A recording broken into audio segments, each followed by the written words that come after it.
So today I wanted to talk about a deeper appreciation I gained of right mindfulness during this past winter retreat on the 4 establishments of mindfulness. And Venerable Lamsel was very kind to put quite a variety of books on mindfulness from our library in the Kuan Yin room for our guests and all the residents to read. And so I tried to read as many as possible.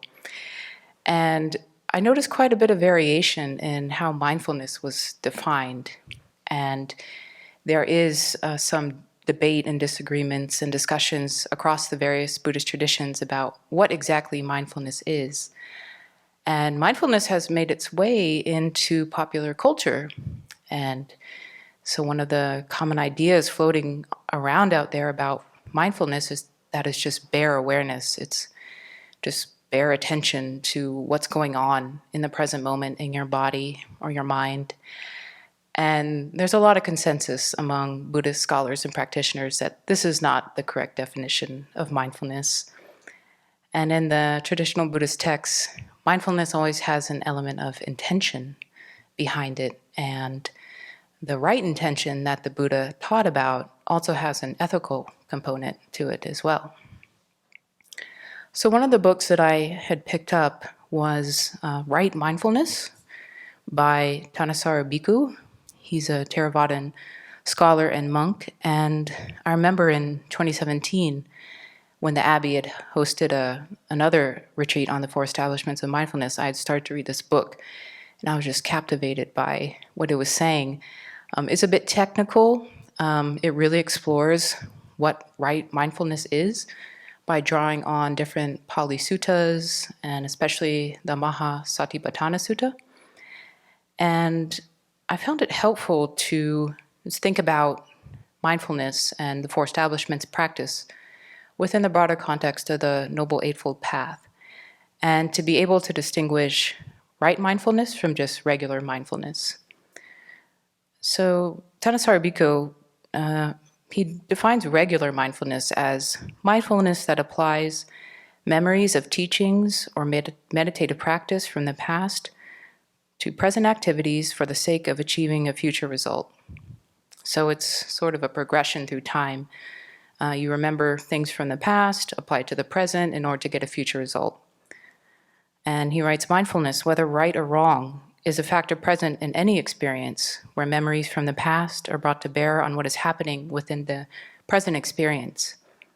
Mindfulness supplies a framework for understanding the experience. It can remember motivating reasons for when the framework should be applied, while the framework in turn indicates what action should be performed. So an example of wrong mindfulness or not so skillful mindfulness would be a pickpocket being in a crowd of people and using their knowledge of how to pick pockets without anyone noticing to do so. And then the right mindfulness that the Buddha taught about, it incorporates right view, right effort, and all the other factors of the Noble Eightfold Path.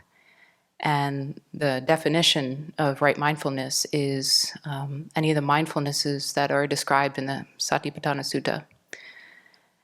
So here we can see that mindfulness is itself neutral, and can be applied for positive or negative motivations. And of course, as Buddhist practitioners, we want to apply it in helpful and skillful ways. So then there's a phrase in the Satipatthana Sutta which shows that right mindfulness must not only remember things from the past, but also tend to the present moment. And it does this through the help of introspective awareness. And this phrase is, a monastic lives contemplating the body, feelings, mind, and mental factors, ardent, clearly comprehending, and mindful, having overcome covetousness and grief for the world. So the term clearly comprehending refers to introspective awareness, and ardent refers to right effort, which is one of the components of the Noble Eightfold Path. And right effort, according to the Buddha, is making effort to decrease unwholesome qualities that have arisen within our mind, to prevent unwholesome qualities from arising that haven't yet arisen, to increase and support wholesome qualities that are already arisen in our mind, and then to make effort to make unarisen wholesome qualities arise in our mind. So we can see that mindfulness is actually quite complex, and it performs several different functions at the same time. It has to remember right view, which means applying the framework of the Four Noble Truths to our present moment experience, all the data that we're receiving through our senses and through our mental consciousness, trying to remember what is suffering, what's causing that suffering, how to end it.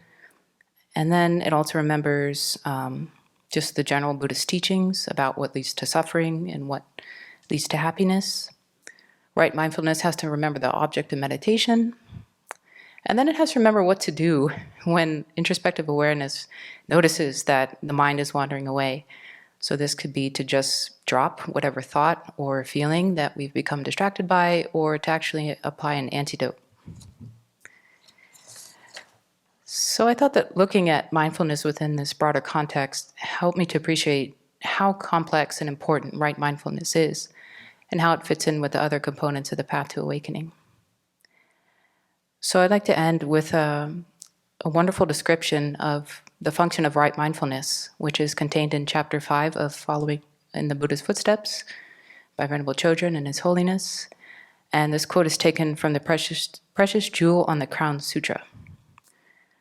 So right mindfulness is the mindfulness that ensures the non-arising of the afflictions, the mindfulness that ensures that no opening is given to the ills, the mindfulness that ensures that one does not venture on false or bad paths, and the mindfulness that guards one's mind like a guard at the door against all non-virtuous minds and mental factors.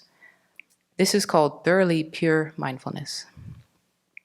So may we continue to practice the four establishments, which are the direct route to liberation and to purify our minds so that we can become fully awakened and of highest benefit to all beings.